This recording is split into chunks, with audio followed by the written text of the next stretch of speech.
নমস্কাৰ প্ৰিয় শ্ৰোতাসকল, আমাৰ এটি নতুন ভিডিঅ'লৈ আপোনালোকক স্বাগতম জনাইছোঁ।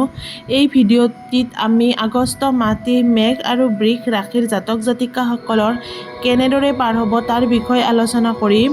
প্ৰথমতে আমি আৰম্ভ কৰিছোঁ মেঘ ৰাশিৰ পৰা। মেঘ ৰাশিৰ এই মাহটিত বিৰোধী সক্ৰিয় হৈ উঠিব। স্বাস্থ্যৰ ওপৰতো আপোনালোকে অলপ গুৰুত্ব দিব লাগিব। তেজৰ কোনো সমস্যাই দেখা দিব পাৰে। আত্মবিশ্বাস যদি আপোনালোকৰ কমে, বঢ়াবৰ বাবে হনুমান চালিচা পাঠ কৰিব পাৰে।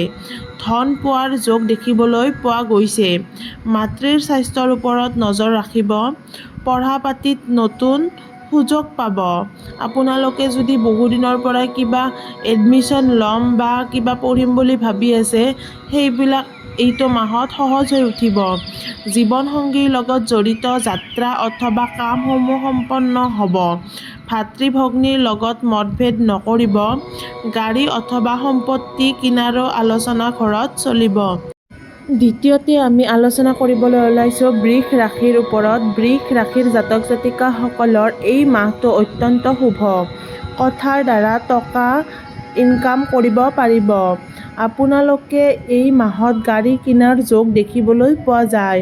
পঢ়াৰ লগত জড়িতসকলৰ শুভ যাত্ৰাৰ ক্ষেত্ৰত অলপ স্বাস্থ্যৰ প্ৰতি নজৰ ৰাখিব লাগিব।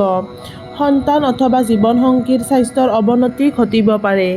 যদিহে ভিডিঅ'টি চাই ভাল পালে তেতিয়াহ'লে লাইক, শ্বেয়াৰ আৰু ছাবস্ক্ৰাইব কৰিবলৈ নাপাহৰিব। ধন্যবাদ।